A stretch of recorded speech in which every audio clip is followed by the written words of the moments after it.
Let's get straight to the point. You're standing in a Moscow penthouse at 3 in the morning, watching a man beg for his life in broken Russian. Your hands are steady. They've been steady for years now.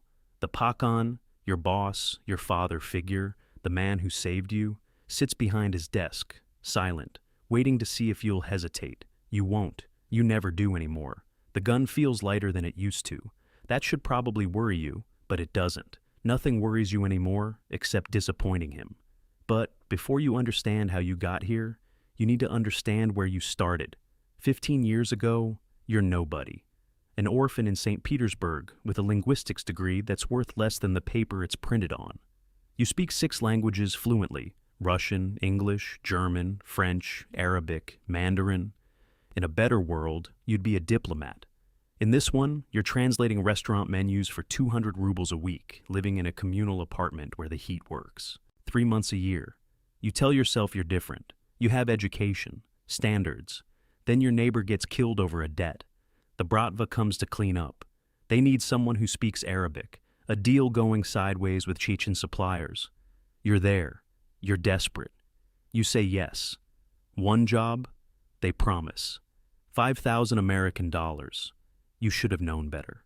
The translation goes perfectly. Too perfectly.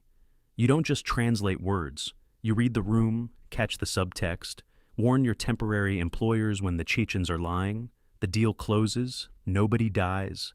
This is apparently remarkable enough to warrant a meeting with the Pakhan himself.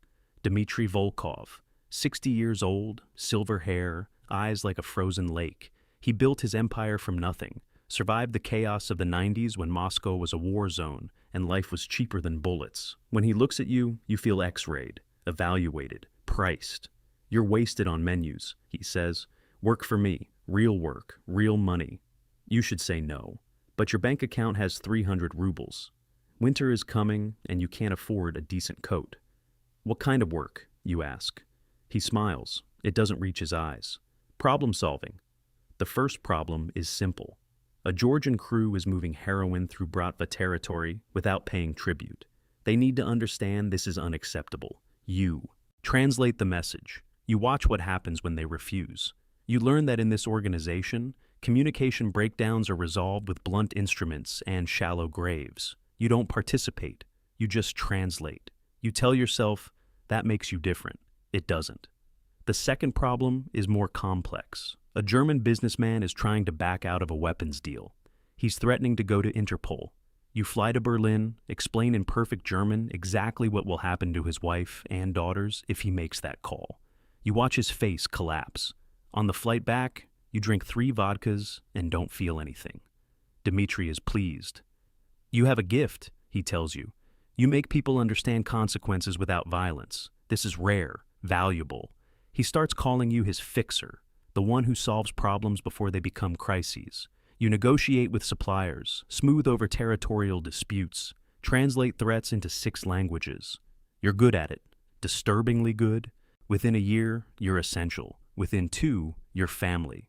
Dmitry has no children. His wife died young. He treats you like the son he never had, takes you to his dacha, teaches you to shoot, tells you stories about the old days. You tell yourself he's not a monster. He's a businessman operating in a corrupt system. He's loyal to his people. You're very good at lying to yourself. The first time you kill someone, it's almost an accident.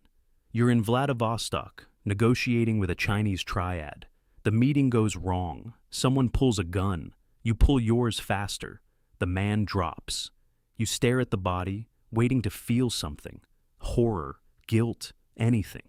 Instead, you feel nothing. Just the practical concern of cleaning up the mess. Dmitry flies out personally. He finds you in your hotel room, still covered in blood spatter. I thought I was just a translator, you say. You were never just a translator. He sits beside you. You think I didn't see it from the beginning? You have the gift, the coldness. Most people break. You adapt. What if I don't want to adapt? Then you die. He says it gently, almost kindly. You know too much now. You're either family or you're a liability. There's no third option. Something breaks inside you that night. Or maybe it was already broken and you're just now noticing. Either way, when you fly back to Moscow, you're different. Colder, more efficient. The years blur together. You become Dimitri's right hand, the one who handles the sensitive problems, the international complications.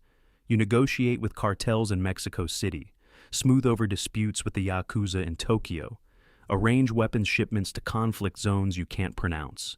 You speak 6 languages and they all taste like blood. By 35, you've killed 14 people.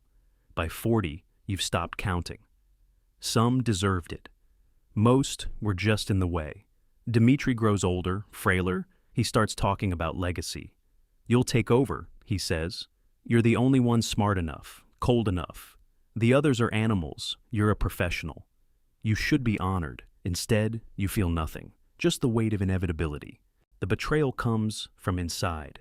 Dimitri's nephew, Alexei, a vicious idiot who's been jealous of your position for years, makes a move. He's been skimming from the drug operations, building his own crew, making alliances with the Chechens. You've known for months. You've been documenting everything, waiting for the right moment to present the evidence.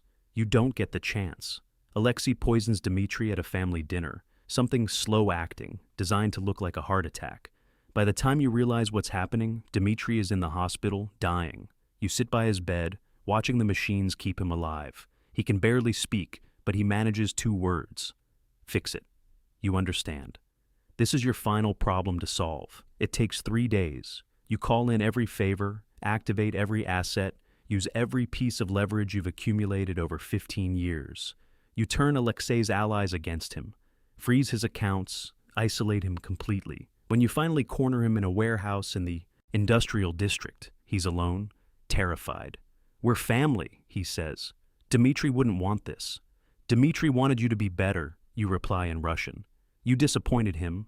The gun is steady in your hand. It's always steady now. Dimitri dies 2 hours after Alexei. You're there, holding his hand. His last words are in English, barely a whisper. Good boy. You inherit everything.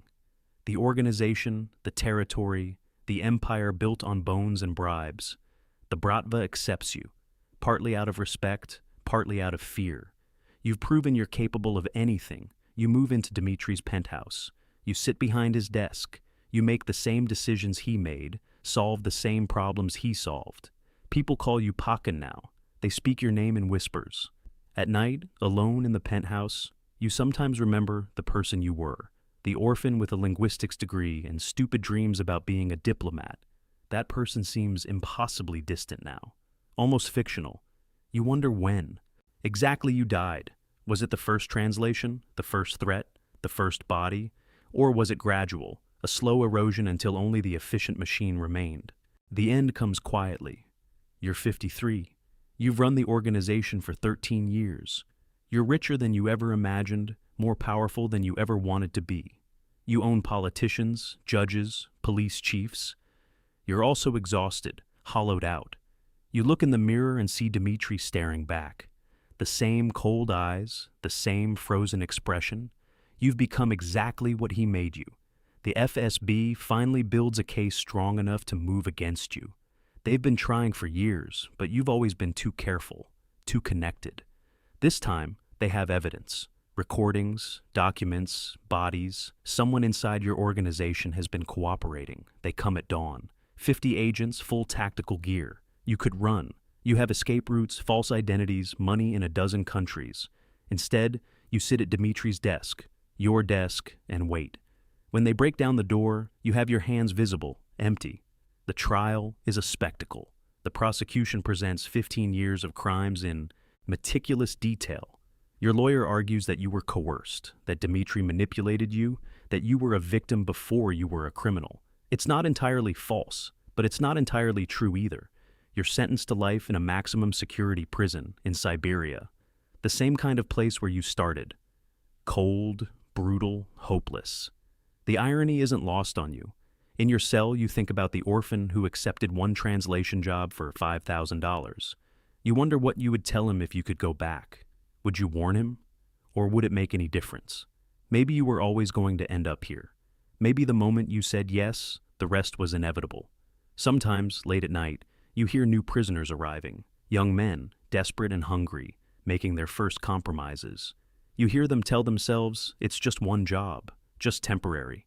You recognize the lies. You told yourself the same ones. The cycle continues. It always does. Somewhere in Moscow, another orphan with useful skills is meeting another Pakhan. Another problem is being solved. Another person is learning that in this world, there's no such thing as just one job. You close your eyes and see Dmitri's face. You hear his last words, "Good boy." You fixed every problem he ever gave you, even the final one, the problem of succession. You became exactly what he needed you to be. The most ironic part? You're still not sure if that makes you a success or a failure. In this world, maybe there's no difference.